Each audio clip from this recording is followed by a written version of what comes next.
What's up out there in the world? How's everybody doing? How are we all doing? Let me get my stand set up here. I'm being all finicky and shit. There we go. All right. So how's the universe out there this evening? Oh boy. I gotta take my beanie off this evening. Just gonna have to deal with the Hitler hair, guys. The next person that tells me to wash my fucking hair, I wash my hair every other day. On the second day, my hair gets slightly greasy. So if you wash your hair every day, I feel bad for you, especially if you're like in your 20s, because you're going to be bald by the time you're 30. My dad was bald when he was in his early 20s. My granddad went bald fairly young. Knock on wood, I'm 33, and I still have all my hair. So, anyway, Magland race unalived, and I got sick of dealing with that fucking G13 being all finicky and shit, because honestly I needed a pot for my other plant that actually is doing well. So I pulled it out. I'm done fucking with it. It just all dried up, and I'm like, I ain't fucking with you no more. So got other seeds in the soil. They've been in the soil for a minute. I had a feeling that those fuckers were going to unalive on me. It was looking okay. It looked kind of promising for a second, but I don't know. It just got all root bound. Maybe not enough perlite. Actually, I'm pretty sure the green light had a large contribution to why those two plants, because the other two plants did fine. I would put the other two plants in total dark for 6 hours. The two that I exposed to the green light at nighttime. Now, of course, that was the first experiment. So that was all night, green light the whole time. So I don't know, maybe half the night, or maybe just end of the cycle green light exposure, sort of like you do end of cycle or end of harvest far red treatment. So, and that's got me kind of curious as well. I want to look into more about the far red stuff, because the bulb that I have in there that I just got recently, as soon as you switch it to fruiting, it puts the far red spectrum into play. And I know that I've heard cultivators, like good cultivators and growers, talk about only using far red for end of cycle and end of harvest, one or the other. But I'm almost positive I've seen that it's not optimal to expose it to far red light all the time excessively. Maybe I'm incorrect about that, but I thought I remember reading that the end of cycle or end of harvest is like a better technique than just non-stop exposure to the far red spectrum. Maybe I'm incorrect about that. I don't know. Not a cannabis expert. Well, cannabis expert, not a cannabis cultivator. Okay. Not a cannabis cultivating expert, I should say.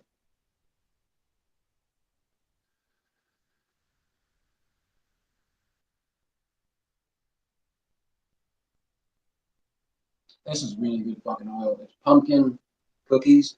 One of my favorite ones from Sad Boy. It was a limited edition. I guess people just see the pumpkin and they assume that it doesn't taste very good. It's a fucking awesome cookie vape.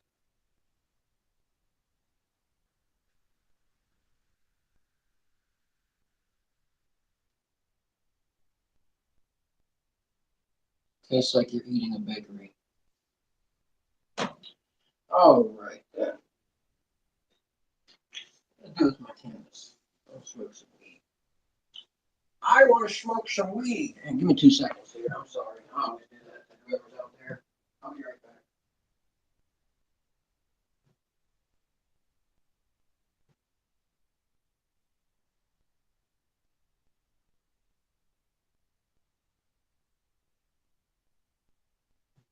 I'm never prepared for my fucking, when I come in here. I just grab my phone. Takes me a good like 10, 15 minutes just to set up the live, to type out the whatever you call it, description, and set the thumbnail up. And then if I want to put a theme on it, which I don't have a theme set up on this one today. Those themes are kind of silly anyway, because you can only see them for a second until I switch the camera over. Like, it's that now, just the rumble thing. But I can make it other shit. I think it's just the rumble thing. It might be my rumble koala bear. I'm not sure. My little fucking gangster koala bear. You guys seen that picture on my locals? Little thingies. He's all gangster, wearing baggy clothes. He's got the drip on. The drip, yo. My bloodshot koala. See, I was thinking, I got a couple handles on Reddit. I've got bloodshot koala, I've got a red-eyed panda, and then the other one I was thinking about was the stony-eyed sloth. And I like them all. The red-eyed panda bear. I'm the panda bear. Or the bloodshot koala. Or the stony-eyed sloth. They're all very stony creatures, wouldn't you agree? Panda bears, they eat nice green things all day. Koala bears just look fucked up all the time, no matter what. And a sloth, that thing's just fucked up looking. Big old fucking claws, and it hangs the, yeah, edibles, anybody? And there's edibles last night and the night before, I swear to God, really, really, really strong. Not an expert with edibles, but I can tell you now that 60 milligrams hit way fucking harder than the 55. And I always thought it was like funny that they like only take 5 milligrams. You don't know what's gonna get you. Yeah, listen to that. Seriously, you'd want to listen to that, because if you're a smart ass like me and think that like, I take RSO, I'm gonna get fucked up, and you end up like 7 o'clock the next morning still unable to fucking hold yourself up, and you have to hold the handle against the wall so you can take a piss. Those things had me fucking frizzly fried. Yeah. And I still think that the RSO is definitely more medicinal insofar as like what it does while you're high. I don't know if that makes any sense. Like the THC gummies are literally just to fuck you up. Like, if you want to get blasted and possibly not be able to keep yourself awake and function, those chewables, yeah, those are the way to go. These things right here. If I see them on sale again, I'm probably going to end up buying more of them. I'm not going to pay $44 for fucking 10 gummies. I won't do that, because it's only, there's 10 gummies. If I take 60 milligrams to get high, which I'll build a tolerance fairly quickly to that, which will go up to probably 100 milligrams to get me high. That's what, 4 highs? Which, I mean, I guess 10, 20, 30, 40. I don't know. I'm fucking stingy, man. I hate paying regular prices, normal people prices. If you know, you know. That's all I'm going to say. Anyway, cheers.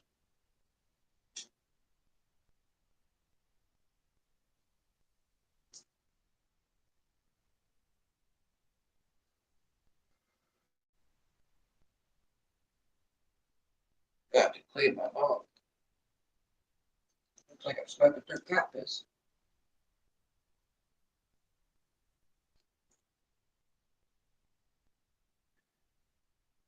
This weed has a little bit of a creeper effect, as does the dabs that I'm smoking. As do the dabs. As do. So, since I wrote my little article there, it's not an article, the description about social equity and DEI, I guess I better speak on it a little bit so people don't think I'm just a racist fuckhead. Kind of ridiculous that you can't even, if you don't speak for DEI, then you're being racist. And the thing is, this isn't new. DEI, diversity, equity, inclusion, has been in the workplace since, like, if you ever went to the bulletin board and read all those posters at any job you've ever had, always been there.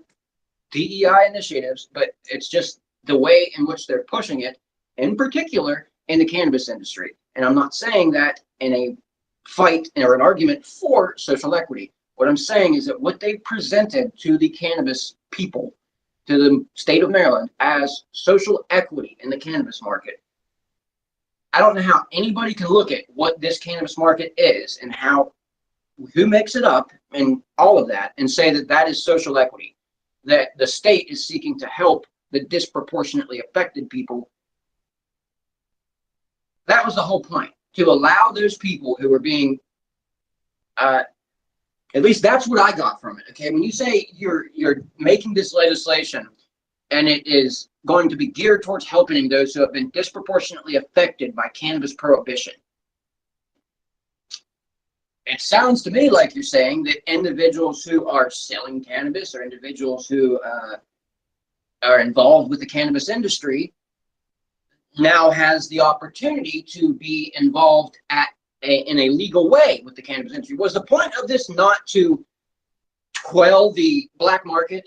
That was a big point of this, right? Because people were getting freaked the fuck out that there was fentanyl in the New York shit, and let's get this shit legal now so we don't kill people with fucking fetty-laced cannabis, which used to be a fucking joke when I was a kid.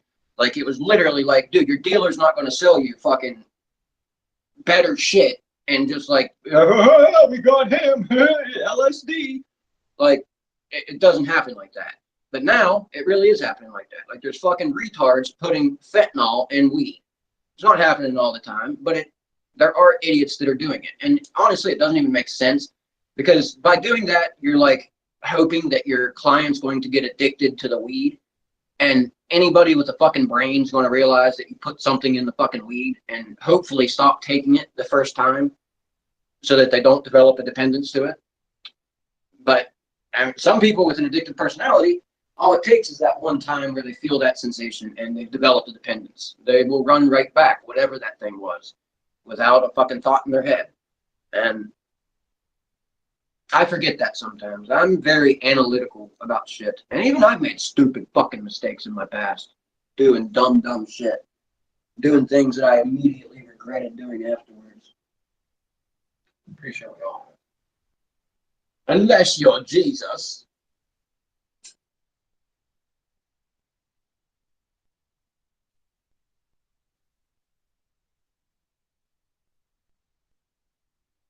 Break the circle.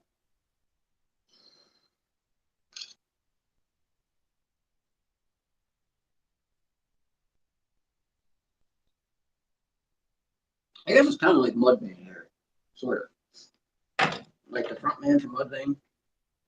He did, which one was it? Was it Dave?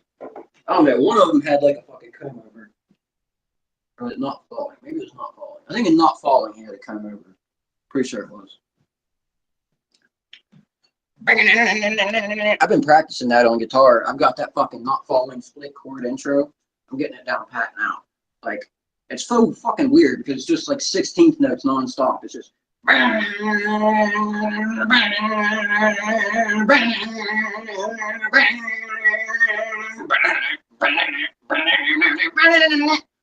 that. Any guitar players out there understood exactly what I just said. Anyways, yeah, diversity, equity, and inclusion in Maryland is just a big fucking joke. Honestly, what it is something put in place in order for, at least this is how it fell into place. Now, I don't know if it started out, maybe it's like, it probably did start out like, yeah, we want to make sure that the people who have been, the thing is, not only people in Baltimore or Prince George's County have been disproportionately affected. And then when you tell me and everybody that you're charging $50,000 for a fucking license, millions of dollars to get involved, you've already made $9 million off of just the entry fees, only entry fees, okay? Just fees that people are being charged to get a chance to maybe get one of those 86 licenses. $9 million fucking dollars off of the supposedly disproportionately affected individuals of the cannabis entrepreneur, the illicit cannabis market. I was not aware that that's a lot of fucking money. I guarantee you, if you would have got 1,500 people off of out of Maryland and try to pull $9 million, but how? And then they're going to give grants and loans to help people and aid them in their venture and getting it kicked up off the ground. Oh, grants and loans, you say? Well, how generous of the state to take over a market which they persecuted for 60 years. And thank you so much. Much appreciated. You can look at things like the fact that legislators, they say, hey, we'll let them grow 16 plants, 20 plants, we don't give a fuck, let them have a garden. And then industry's like, oh, no. And if you need proof of this, all you need to do is listen to Mackie Barch's own words, the owner of Culta, when he said, I'm paraphrasing here, that, excuse me, had a brain fart there, Mackie Barch, owner of Culta, paraphrasing. I'm having a really bad brain gap.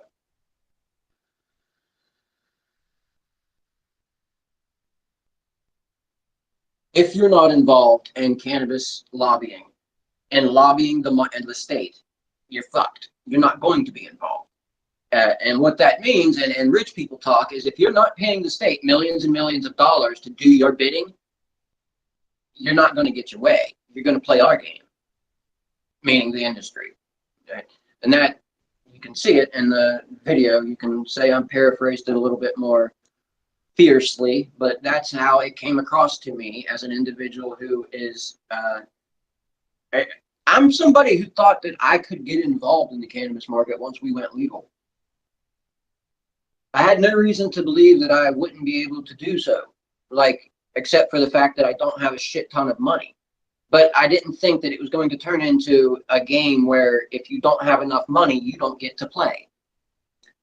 Or a game where you have to work for the industry to maybe make a bunch of money, but then you're bound by some kind of fucking contract, so you can't make your own company. You've got to then move to another state or move to who fucking knows what, so you can start your own company, because now you've made your money in the business that you like working in. So it's like you either have the choice of working in the industry and foregoing your ability to own your own business, because you know you're going to have fucking non-competes and all kinds of shit, and they're going to try to sue you for trying to steal their fucking shit. But trust me, it would go there.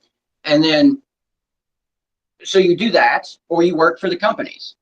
And then if you speak too much, or you piss them off, or you say something that makes them think that you're a liability, like my situation, then you're out. I mean, it's stupid. I don't know. I'm not going to go into my whole situation again, but just in short, why would you assign somebody to a proprietary supercritical closed loop system? Tell them that you want them to work out any bugs and kinks, look for anything that might be slowing things up on the assembly line, because I've worked several different assembly lines before. I was being paid more than the average worker in there, but yet when I did what they asked me to, and I didn't even do anything, I wasn't going in there to change shit. I was just going, and I'd even been called into the office, and that was talked about, because I have a very outgoing and forward attitude, and not attitude, but presence, especially in the workplace. I don't try to be center of attention, but I get shit done. And if somebody, you know what I mean? And they just took that, they wanted to make sure that I wasn't going to take that and run with it and overrun my trainer. And no, that's not how I know. I wouldn't do that. Even if they say this is sativa and I think it's fucking indica, if they say it's sativa, it's fucking sativa. It's not my company, whatever. And legit, that's where it all started at to begin with, was because I asked a question about a strain of cannabis. I said, how come this is labeled as a hybrid when it's a 70-30 lean? That was it. Because the paperwork just described it, we listed it as indica, hybrid, sativa. So my question was, what is a hybrid? Is only a 50-50 a hybrid? Apparently not, because the 70-30 is a hybrid. So then what is a sativa? Only landrace? That was my question. And that just built up over the course of the week. Unbeknownst to me, I thought everything was going just fine. Yeah, anyway. And I got stuck under a 2-year non-compete from that. Because I've applied for several other positions. I even applied back at the cultivation department, and they accepted me and said they would give me an interview. And then the very next morning sent me an email saying that they canceled my interview. They didn't want to do an interview no more.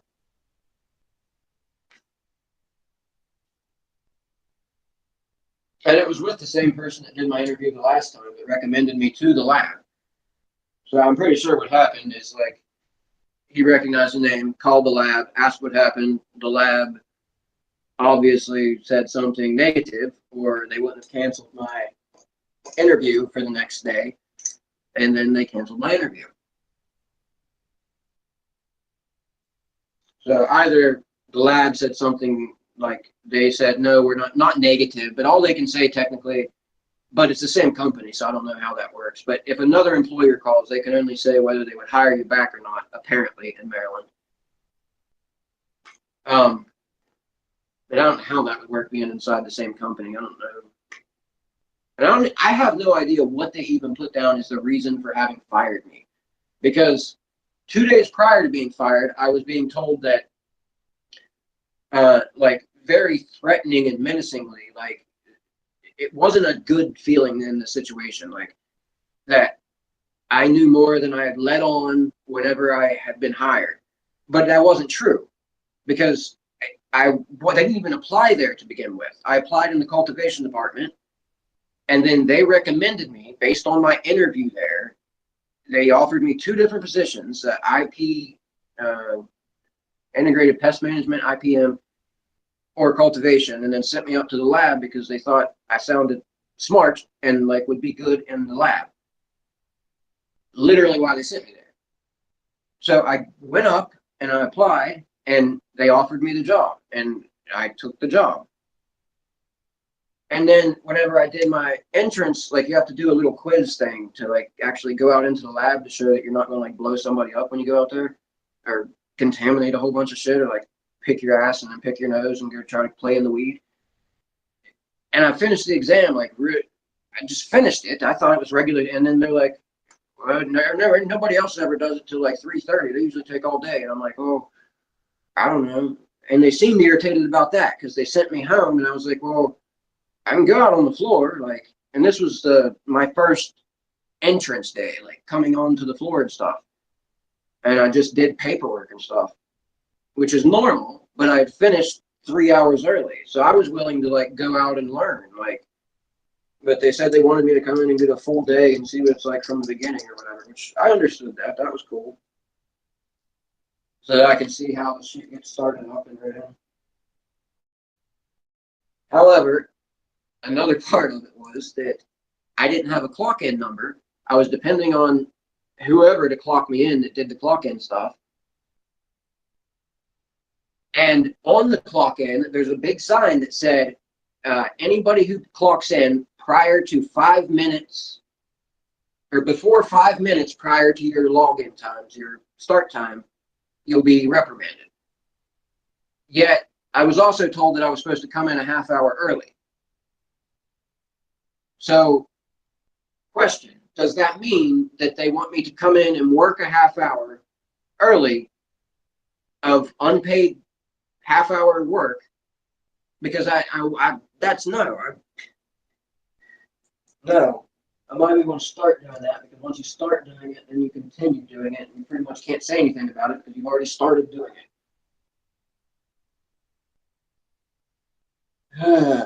Anyways, it just wasn't.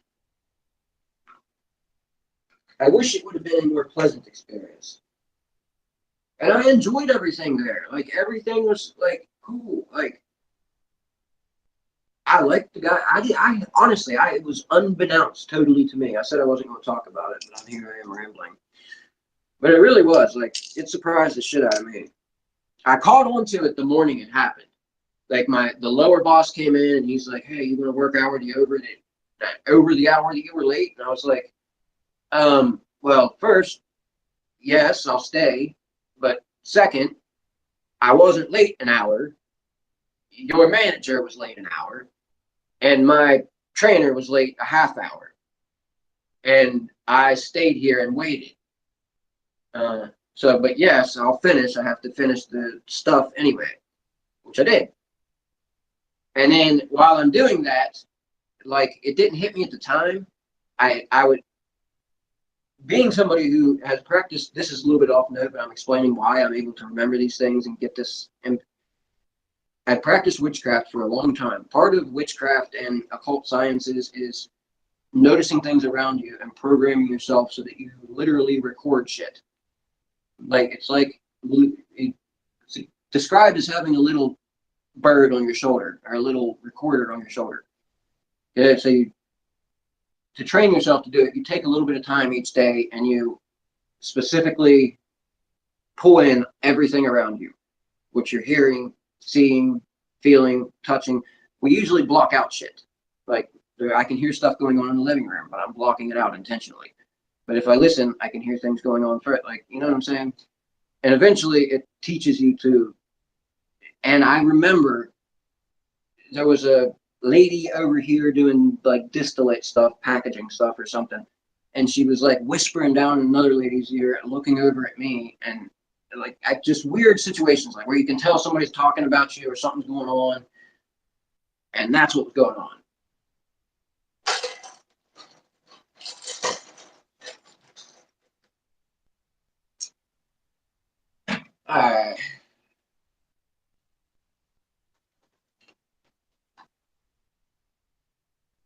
It boggles my mind, because that put me behind at least 2 years, because I went and applied to Theyre for a delivery position, couldn't fucking get it. They had a great interview, they sounded really impressed with me, blah blah blah. Every time I talked to a fucking bud tender, they asked me why I'm not working in the industry. Like, it's just silly. It's silly that those are my options too, to either work for the industry and then likely, if I want to start my own place in the future, end up with the possibility of some sort of headbutting happening there, because there's already headbutting happening, and all I did was go into the fucking lab for a week and help make some fucking dabs. And I can't find another job for 2 fucking years because I signed a piece of paper. I don't know of any way to get a hold of anybody. I have no idea where my paperwork is, honestly. Like, I was so excited at the time to have had the job. I think the paperwork was all online, if I recall properly. I'm almost positive it was all online.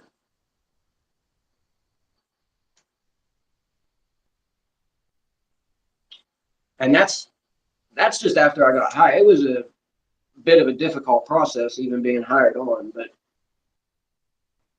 the onboarding process got all messed up because that company has a pretty high turnover rate, put it that way.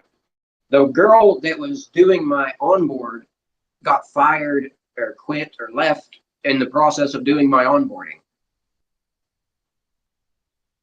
So I literally had to call, I remember, because I couldn't find the number to the lab or to the cultivation department or anything like that, because they don't have cannabis grow facilities listed in the fucking yellow pages. So I had to call the dispensary and get the manager of the dispensary on the phone and get the manager of the dispensary for TrueLive to call TrueLive Cultivation and relay the message so that they would relay the message to HR to get back to me. It was fucked up. So obviously I really wanted the fucking job.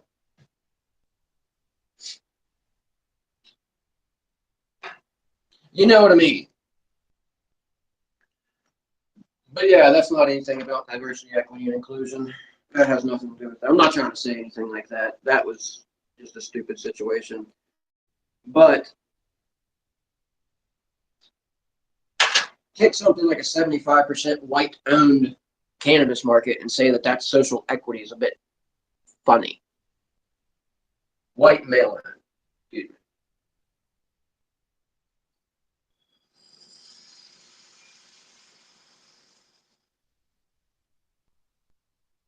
I think that's where I lose people. Because it sounds like I'm arguing for social equity. I'm not exactly against it. I just don't think that. I think if it was used, it could be used properly. I don't like equity. Not in the way that it's been presented thus far in society.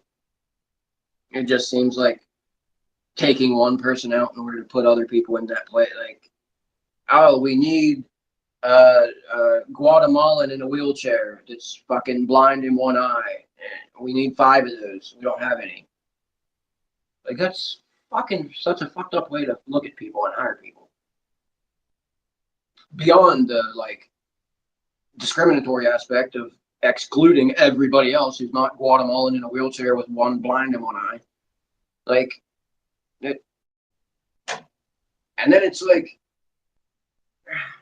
language, like, oh my God. The language has just gotten to the point where, like, nothing means anything anymore. And that's the point. I remember somebody saying that a while back. Like, that's the fucking point of what the left is doing with a lot of this shit, is to just take fucking meaning out of the shit. Like, what is that? What is a woman? You tell me. What is? I remember hearing somebody say that. It wasn't Matt Walsh or anybody like that, but I remember it was like a YouTuber person.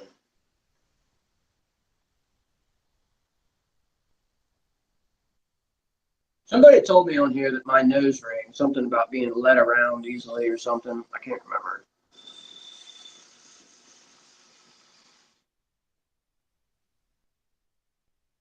Sheep are led around easily. That 3,000-pound mammoth that allows you to pull on its nose ring does just that because you feed it. And maybe you could say that's manipulation some other way, but I don't know. I don't like being compared to a bull, and you're going to say you don't pull my nose ring. No. Anyway, that's a silly outlook anyway. Yeah, and I don't like the fact that the left has taken over, like, the nose ring piercing thing, but I can't really help it. And I'm not going to take my nose ring out just because. And I undercut I've had an undercut since I have prom pictures of me with an undercut and my hair pulled back in a fucking ponytail. So, fuck Gen Z and fuck all this stupid fucking movements. I'm not going to not, like, cut my hair a certain way or not wear what I want to wear or be who the fuck I want to be because they've made a cult.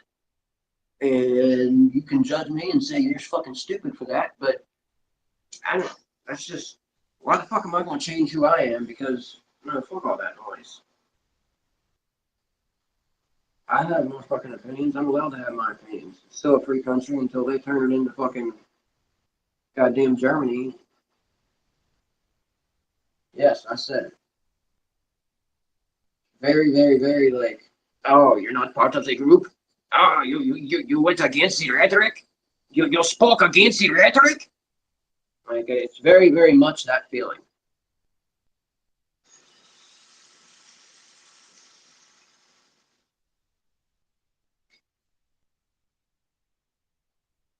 You said what about social equity? I don't know what kind of accent that is. I'm not a good accent person. I'm sure that's racist in some way. No, but seriously, I am being kind of a smart ass this evening. But think about 75% of the Maryland cannabis market. It was set up in a way that all these people and all these university students and all these very woke and diverse-minded people supposedly got together and they made sure that the white man wasn't going to overpower the market, right? That's the whole fucking driving force behind it all.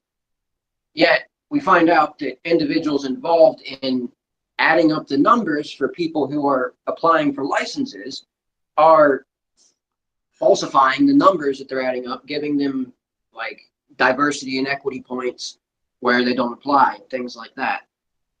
And then you get a 75% white male-owned market. And then they're like, oh, well, that's not okay. That's the industrial market. My phone unplugged.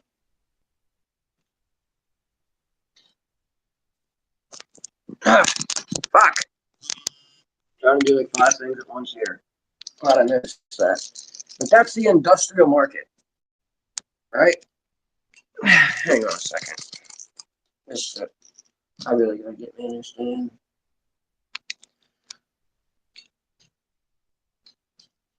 That's the market that's setting the rules for everybody else.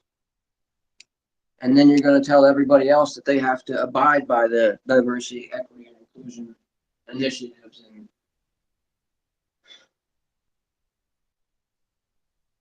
over 62% of the licenses are down in Baltimore, right around Baltimore. They even said that they were going to try not to do that. They said, we don't want to have Baltimore just inundated with cannabis companies. Well, it doesn't make up 62% of the state.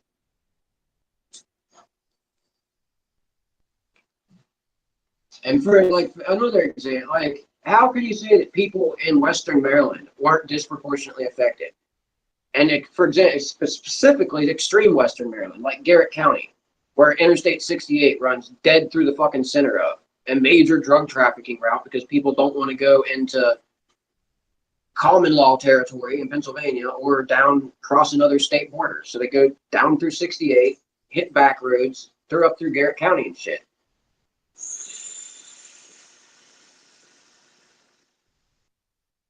There is a hell of police force up there. Just another example of a story I know I haven't fucking told on here, so everybody can be like, oh, so this shit before. I lived in an accident. This was when I just turned 18, just out of high school. I was in college, and I bought a trailer from a family member. Bought a trailer from a family member because I had school money.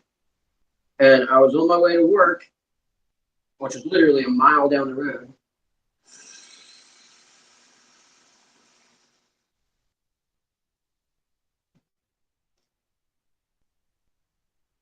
I was on my way to work, and there's a school sitting right here, There was a road going this way, and a cop was sitting right there at the road, okay?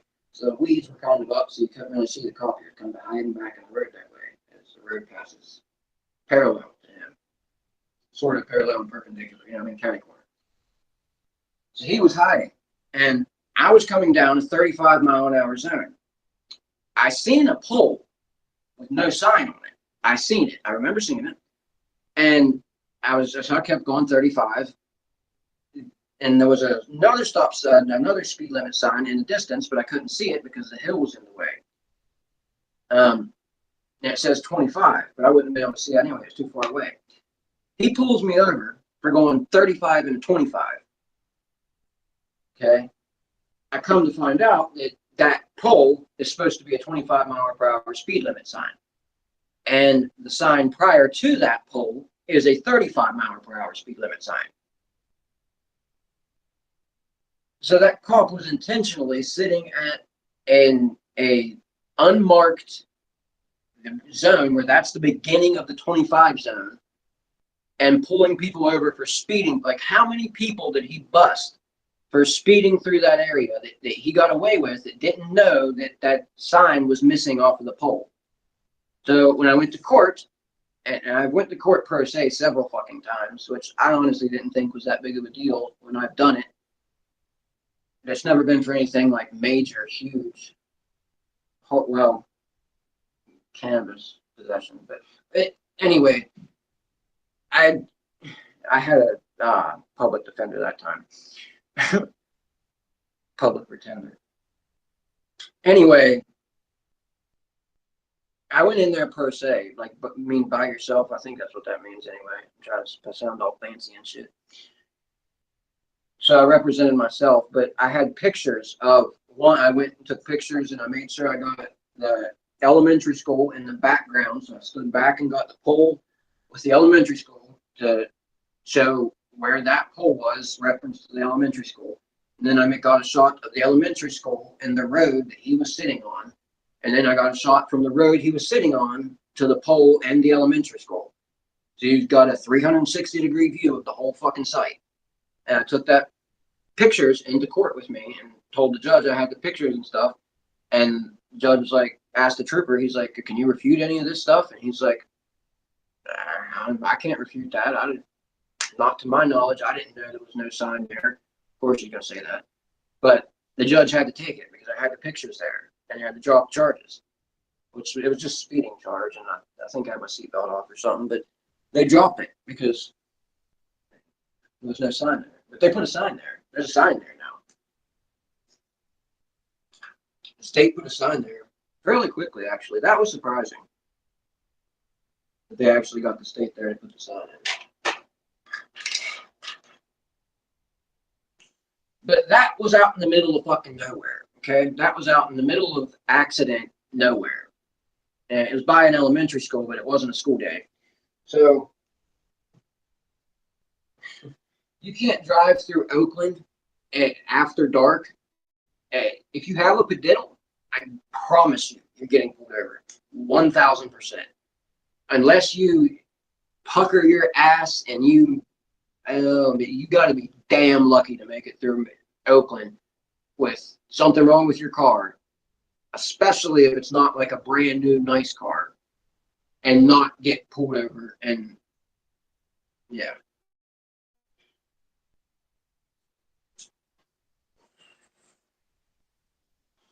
So I don't buy the whole thing that disproportionately affected. When you look at all the stuff and the extent of crime and the fact that Baltimore has been the murder capital in the past, it's the heroin capital. Like,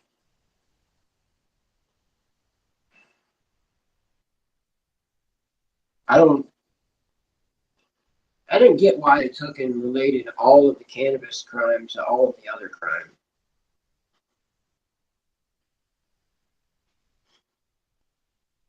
So that's naturally, like Garrett County, of course they're not going to fucking get any licenses because they don't have any like hardcore fucking criminals up there, like committing crazy ass fucking crimes.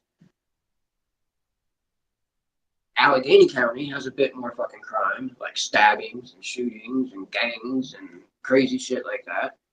So they get one license. They're important enough to get one. Like, it's literally the more violent your area, the more cannabis you get. I'm trying to chill you the fuck out with some weed, man. I don't know if that's the thinking or what the fuck it is. Like, if that was the thinking, I'd be like, all right, cool. But they're like, oh, it's fucking fuck the white man, and the white man in particular. I didn't do nothing. I promise. I don't think I did. You can look back through my history, but I don't think I did. And it's just us. Crazy times, man. Crazy fucking times. We went through a fucking time war.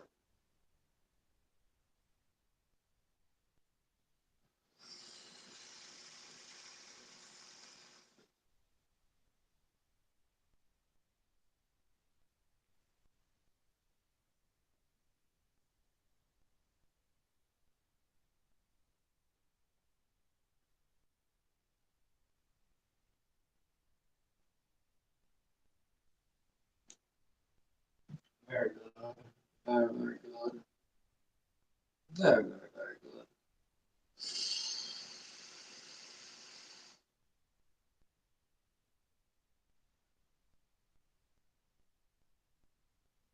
This is grape stomper I'm smoking on, by the way. If anybody cares. Grape stomper. Very, very, very potent. Pretty much just gets you very high weed. High and relaxing. It mellows into a relaxation. It's got a super high potent, like, and it like mellows into a nice relaxed buzz. one of my favorite strains, honestly. And when it mellows out, it gives you this like super like itchy, like sort of like sandy. I don't know, weird to describe, but I like Grape Stomper. It's good. And I didn't realize until I got this concentrate that it actually does have like a sort of hollow grape flavor to it. So like Apple Earth is like a hollow apple, hollow green apple.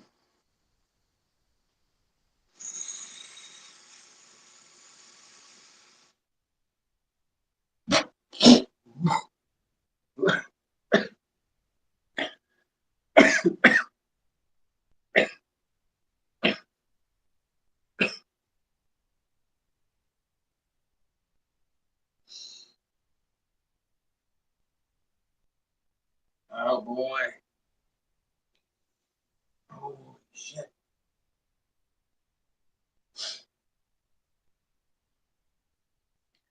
That one got me.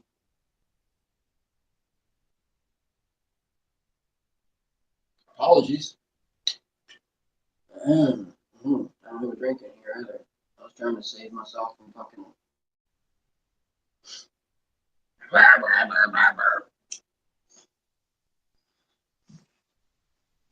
That was my coughing.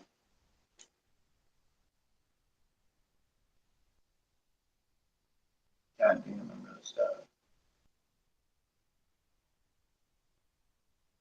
I get less and less entertaining as I get stoned.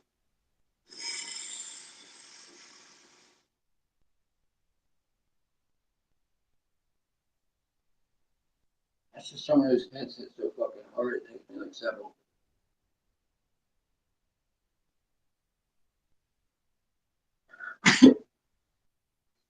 Oh man. Takes me a minute to recover sometimes. Sometimes I can't even help it. Like I want to talk and say something, and I could, but it's just like, nah, just keep your eyes closed. Yeah. Oh boy. All right, let me show you my babies before I get up out of here this evening. Do I have enough charge on there to do that? Yeah, I think we do. Damn. I swear to God, I had a Sony Ericsson. I was talking to one of my buddies about this online.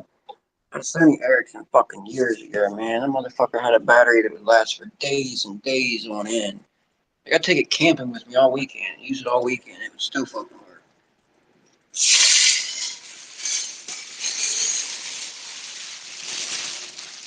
Everything's controlled like the fucking diamond industry. We can't let the batteries last too long. Anyway. There's the Afghani, and like I said, I gave up on those other two. They were just giving me too much shit. That's the Afghani, growing along nicely. I have them all. That's that new light, new light bulb, actual grow light. It's got a little switch on it. Bloom, veg, and germination switch. And that's the Empire Strikes Mac coming along. Yeah, the soil's kind of moist right now. I just watered them this evening. So that's why the soil's a lot hella moist. But with that fan blowing on them, it'll be surface dry in the morning and I'll spray it down again.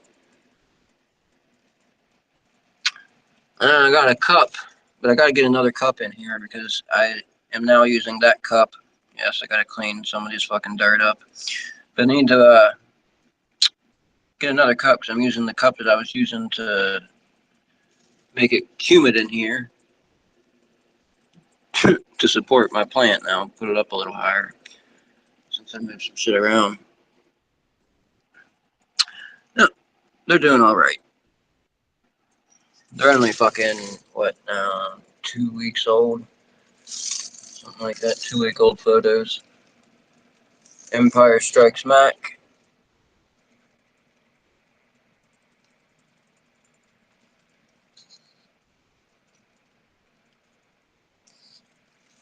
And my Afghani. I don't want to fucking touch it.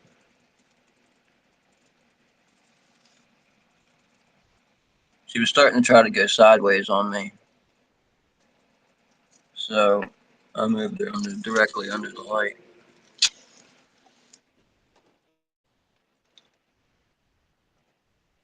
Anyway, take it easy, people. I know everybody thinks lighting. My line intensifies it. I'm gonna get me some more space blanket. Anyway, take it easy, people. Bye.